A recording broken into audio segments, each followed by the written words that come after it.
Um pastor de ovelhas tem de sair da trilha para encontrar a desviada. E um bom pastor é um pastor que cuida das ovelhas. Francamente, a palavra pastor significa quem cuida de ovelhas.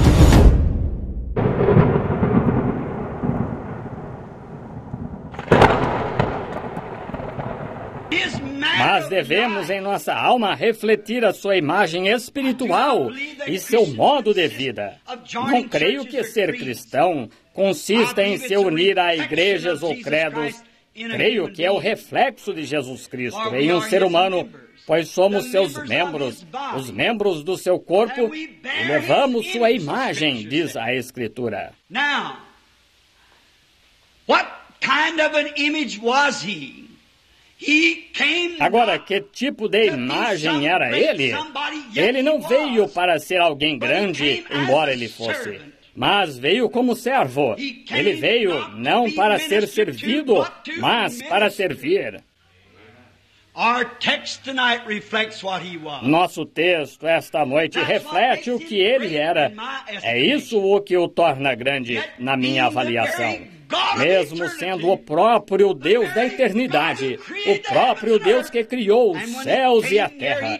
E quando veio aqui, ele tomou a posição mais baixa, o trabalho mais indesejável que alguém poderia ter, que era o de um criado que lavava pés. De todas as remunerações nos dias primitivos do mundo oriental, o lavador de pés era o homem mais mal remunerado de todos. Pois naqueles dias os animais andavam pelas estradas, as estradinhas pelas quais passavam, e ao longo da estrada fedia, ao longo de toda a estrada onde os animais estiveram. E a poeira subia e grudava em suas pernas e em seus pés, e ficava um fedor tão terrível. E logo que alguém fosse visitar o outro, ele não podia entrar dessa maneira. Ele cheirava mal, do fedor da estrada e da poeira, como em torno do estábulo. Assim, a primeira coisa que fazia, ele tinha um pequeno compartimento, um compartimento da recepção, e o homem menos remunerado no local, simplesmente como um escravo, ficava ali atrás para lavar os pés deste hóspede que estava chegando e dar-lhe um outro par de sapatos para calçar, uma pequena sandália para calçá-la nele. E então ele era ungido, e então com um óleo, e podia entrar então para ser hóspede do seu amigo, porque ele se sentiria completamente fora de lugar, entrando com o fedor tão forte das estradas, e suado e assim por diante. E o lavador de pés ganhava menos do que qualquer homem que havia. E o Deus do céu, pendurado ele mesmo para ser o maior que havia, tornou-se o mais vil que havia. What a difference of the so-called reflecting Christian today. Que diferença do suposto cristão que reflete hoje. Que diferença! Ora, o assim chamado cristão hoje quer ser servido. Ele começa pensando que é alguém. Que diferença de quando ele o refletia. Ele nunca veio para ser servido, mas ele veio para servir. O maior entre vós seja o servo de todos eles. E temos visto hoje que a nossa tendência moderna de cristianismo é: eu sou alguém e você não é nada. É errado. Não deveria ser assim. Estamos tentando refletir o cristianismo da maneira errada. Deus não quer que façamos isso dessa maneira. Nós cantamos o hino Ser como Jesus, mas quando se trata de humilhar o nosso orgulho e nos tornar humildes como Ele fez, então nos recusamos. E ao fazer isso, o homem formou denominações onde pode se separar, aparentemente não tendo o Espírito, como disse a Escritura. Eles se separam. Pertencemos a tal e tal igreja. É uma igreja maior. É uma igreja melhor. Nossa denominação é uma denominação maior. Isso não é agir como Jesus. Isso não reflete seu amor e sua personalidade. Ele veio ao mais baixo, à prostituta de rua, ao mendigo, ao vagabundo, e desceu diretamente ao pó com eles. Essa é a vida cristã. É assim que deve ser para refleti-lo dessa forma. Sei que as pessoas dizem, esses são dias que já passaram. Não são. Se Cristo ainda permanece Cristo, se seu Espírito ainda é o Espírito Santo que estava nele, estiver em você, ele fará você tomar essa posição também. Mas hoje tentamos pensar que somos diferentes. Quão distante está da sua oração quando ele rogou que, por isto, todos conhecem que somos seus discípulos quando amamos uns aos outros. E em vez disso, contendemos uns com os outros, desprezamos uns aos outros porque não concordamos com certas coisas. E saímos e acusamos uns aos outros, vejam onde, e ainda assim afirmamos ser cristãos.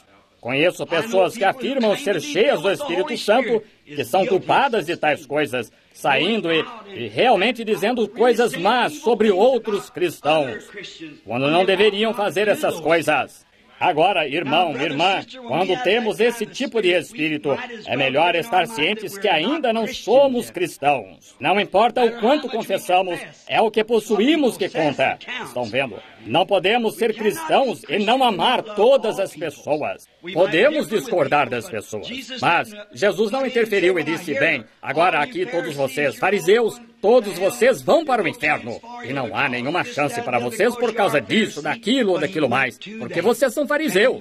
Mas ele foi até eles, e ele ministrou a eles, e os ajudou. Ele fez tudo o que pôde para ajudá-los. Mas hoje, a instrução e ser membro da igreja e os laços com o mundo tornaram-se parte da igreja de tal maneira que o intelectual tomou o lugar do espiritual. Você não pode chegar a Deus senão pelo Espírito. Há apenas uma maneira de um homem poder chegar a Deus, que é através do Espírito Santo. Jesus disse, ninguém pode vir a mim se o Pai o não trouxer primeiro. Isso é a pura verdade, cristão. Queremos pegar uma caderneta de anotações esta noite em nosso coração e acrescentar essas coisas agora. Vamos pensar nisto. Alguns de nós afirmam ter todo o conhecimento. Temos aqueles que dizem, agora, espere. Eles adoram ser doutores e santos padres e assim por diante. Mas, conhecendo tudo isso, se você tivesse todo o conhecimento, de nada lhe serviria, a não ser que você tivesse em você um espírito de amor. A Bíblia disse, ainda que eu tivesse toda a ciência e não tivesse amor, nada seria.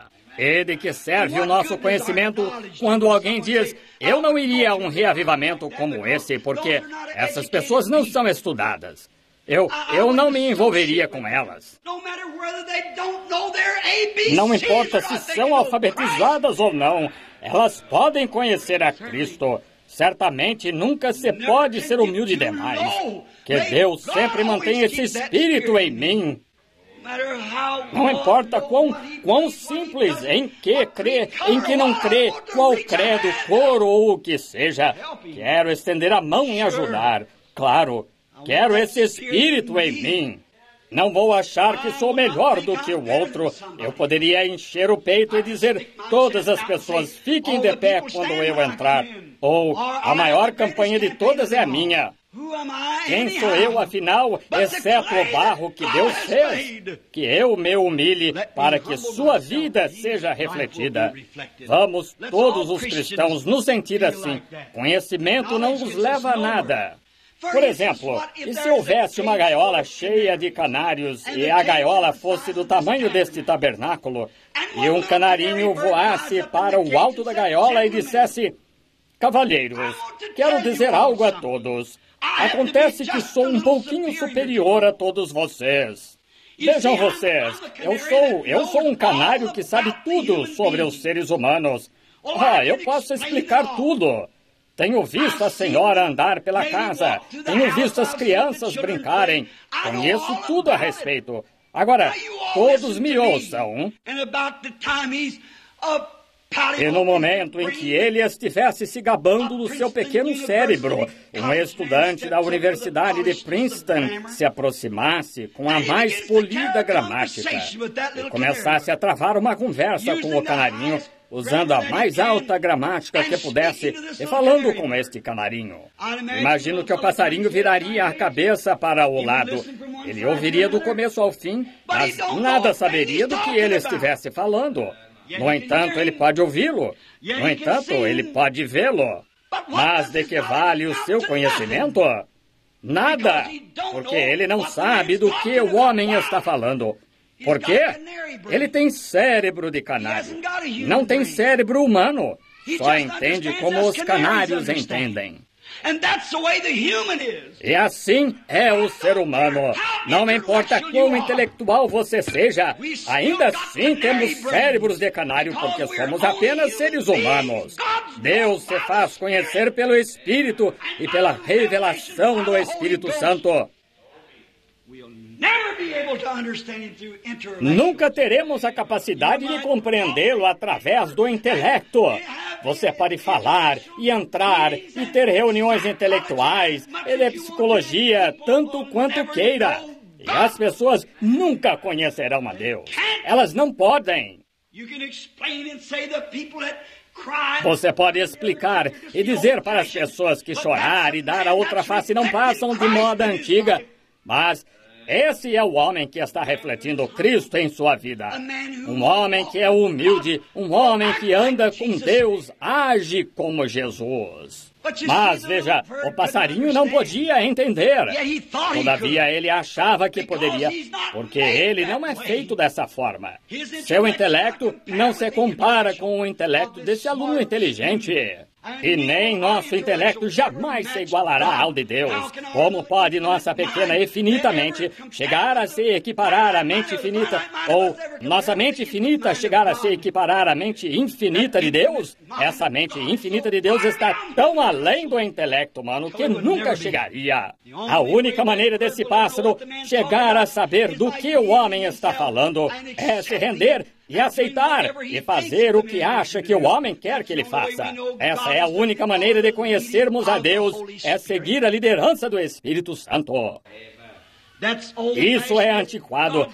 É o plano de Deus. Sempre foi o plano de Deus. Sempre será o plano de Deus. Não por violência, nem por força, mas pelo meu Espírito, diz o Senhor. Resume-se a isso. Longfellow uma vez disse isso.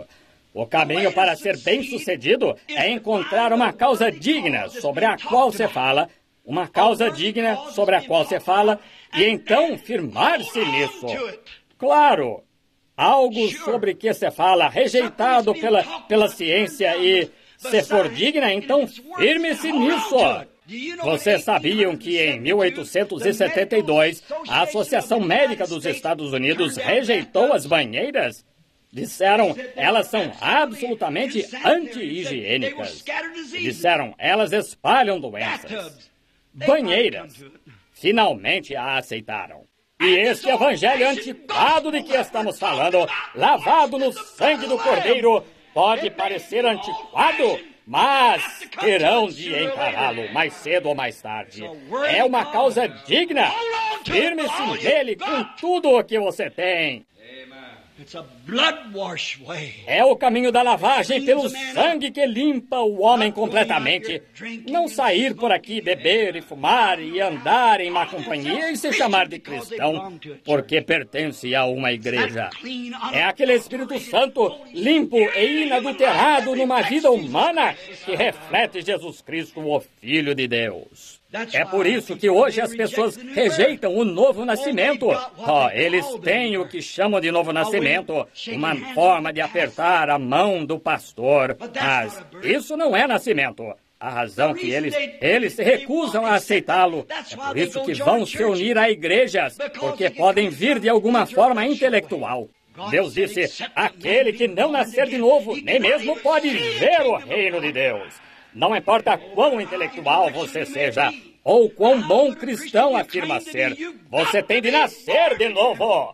Você diz então, irmão Branham, terei de ir a alguma pequena missão? Não significa isso. Significa que tem de receber um novo nascimento. Tem de nascer de novo. Esta é uma audiência mista, mas vou dizer uma coisa. O que é um nascimento? Se um nascimento acontece num colchão de palha, ou se acontece no chão, ou num hospital em que os quartos estão decorados em seda cor-de-rosa, é uma sujeira, de qualquer maneira que você o considere. Isso mesmo!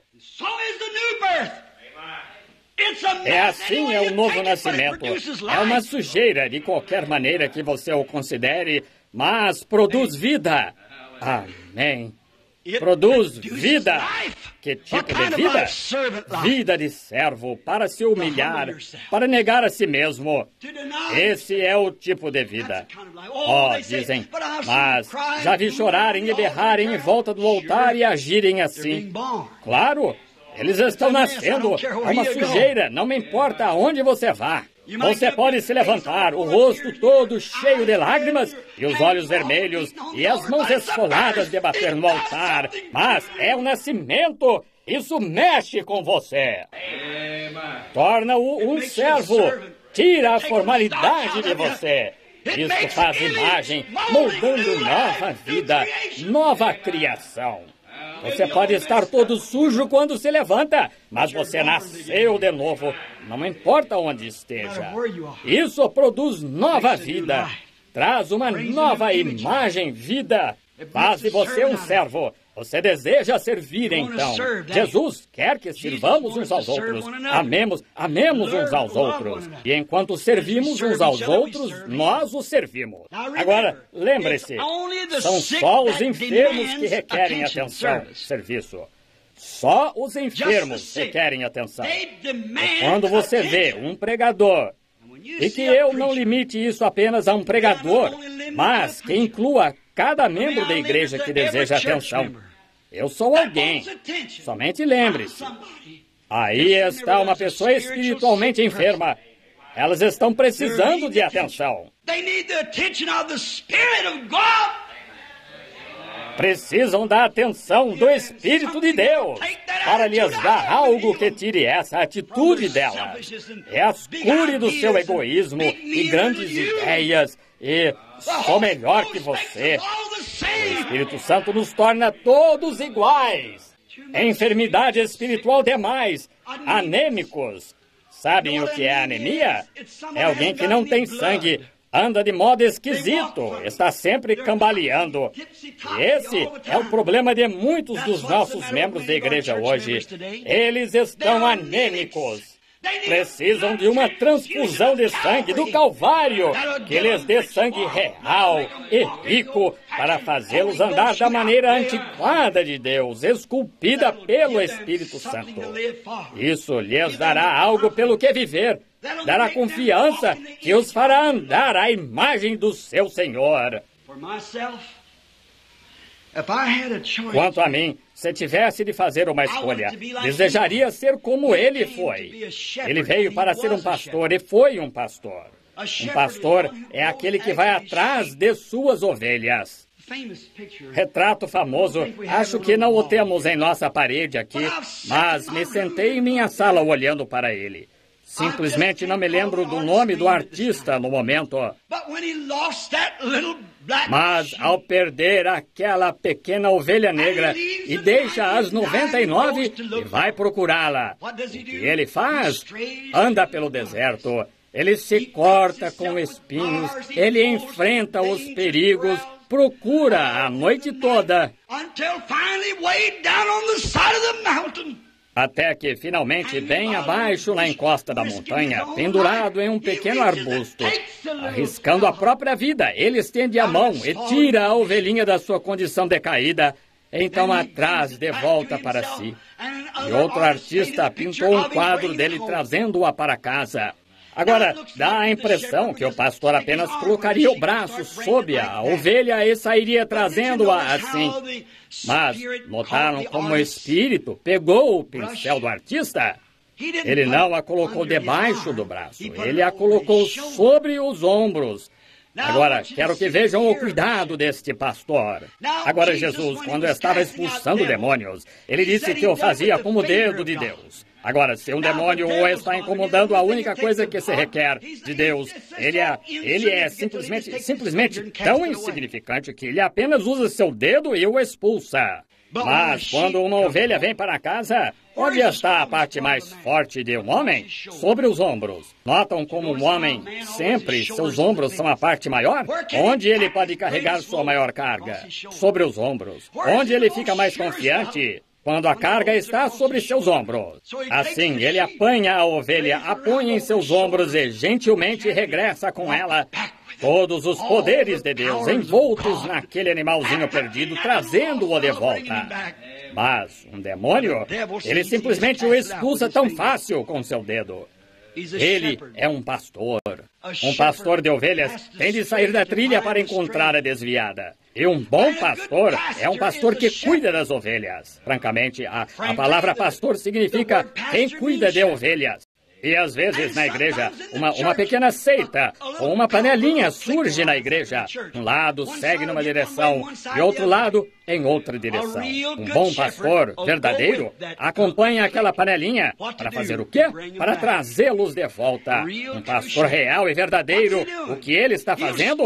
Ele próprio muda de direção para fazer o quê? Para trazer de volta a perdida. O que ele está fazendo? Ele está refletindo a imagem do bom pastor, tentando ganhar aquela alma de volta. No entanto, eles se desviam para algum lugar, irmão, como se fossem conquistar o mundo da noite para o dia. Aquele pastor seguirá junto a fim de endireitá-los, ganhá-los de volta para esta direção. Esse é um bom pastor. Ele está refletindo a imagem de Jesus.